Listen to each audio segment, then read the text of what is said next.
नमस्कार. कसे आहात सगळे? उत्तम असाल, मजेत असाल आणि आपापल्या फॅमिली सोबत खूप छान हॉलिडे पण स्पेंड करत असाल, कारण सध्या सगळीकडे क्रिसमस वेकेशन सुरू आहे. आज मी एक विंटर स्पेशल रेसिपी तुमच्यासोबत शेअर करणार आहे.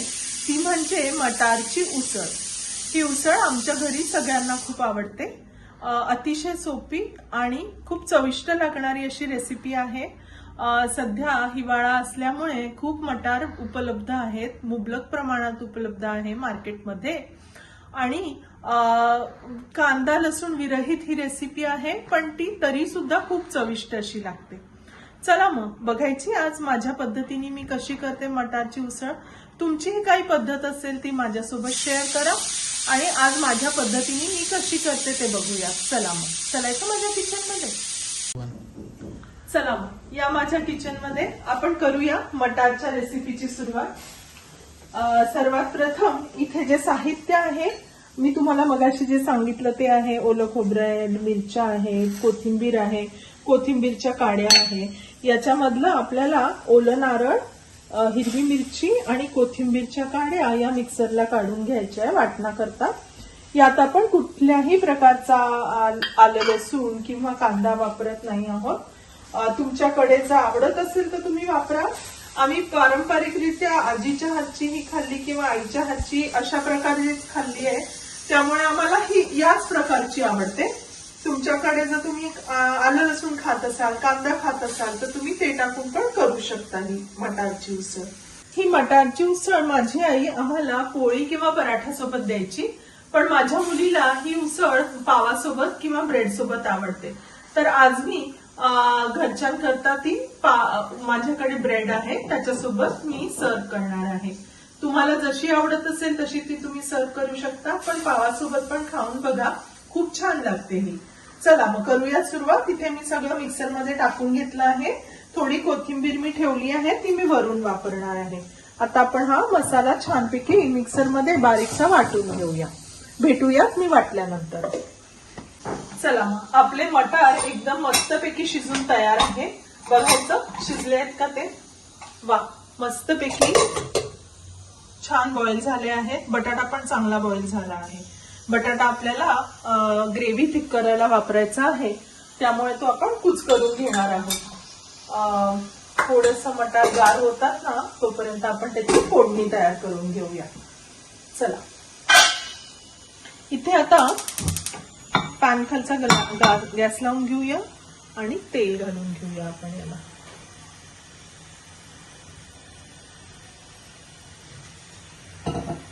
तेल टाकल्यानंतर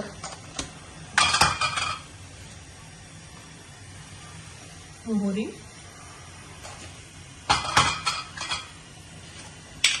जिरं हे टाकून घेऊया.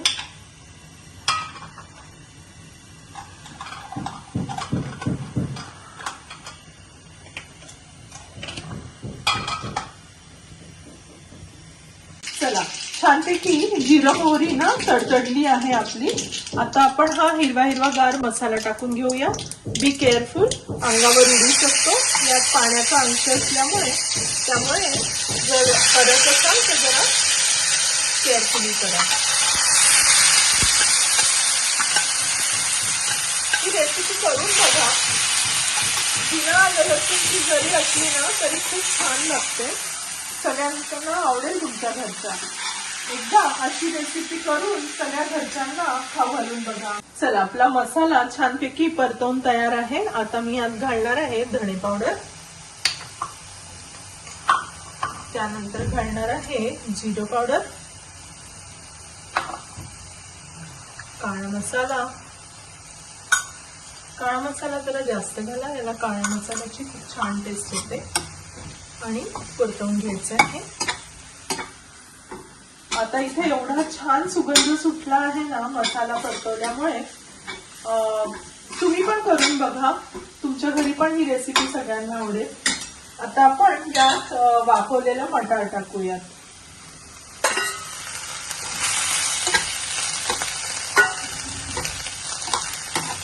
मटार टाकल्यानंतर ह्यात आपण जो बटाटा मॅश करून घेतला आहे, या बटाट्याने ना भाजीला छान थिकनेस येणार आहे. तो बटाटा आपण यात टाकून घेऊया. मी पाण्यासकटच मॅश केलाय कारण तसंही याला पाणी लागणारच आहे.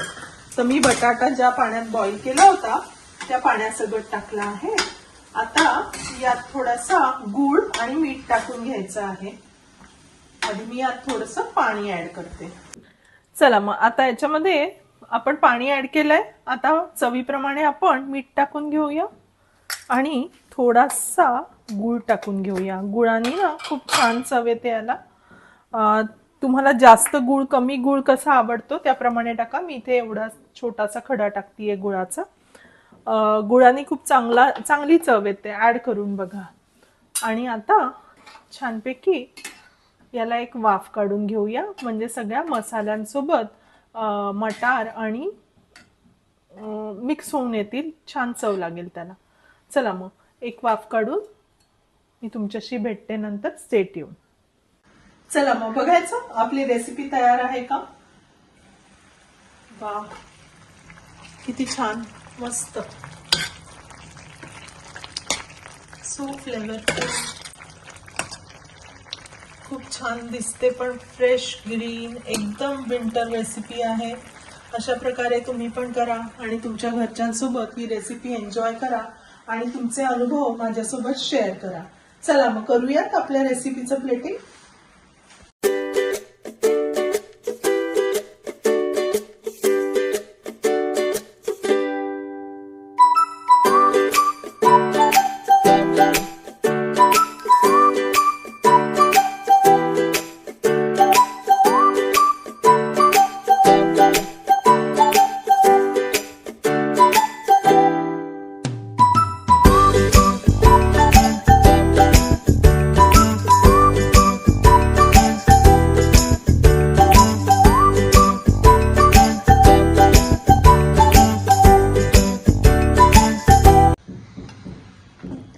कशी वाटली आजची रेसिपी माझ्यासोबत शेअर करा. तुम्हाला आजची रेसिपी आवडली का ते. आणि माझी रेसिपी जर आवडली असेल तर माझं चॅनल सबस्क्राईब करा. माझ्या रेसिपीला भरभरून लाईक्स द्या आणि अशाच टेस्टी रेसिपी बघण्याकरता stay tuned with Renuka's recipe. Do subscribe my channel. मला असं वाटतं की बरेचसे लोक तुम्ही येता माझ्या रेसिपीज बघता कमेंट करता पण माझ्या चॅनलला अजून तुम्ही सबस्क्राईब केलेलं नाही. त्यामुळे माझ्या चॅनलला सबस्क्राईब करायला विसरू नका. Thank you so much. Thanks for watching today's recipe. चला मग टेस्ट करून बघायची कशी झाली आजची रेसिपी ते. तुम्ही तुमच्या घरची रेसिपी टेस्ट करा आणि तुमचे अनुभव शेअर करा. मस्त.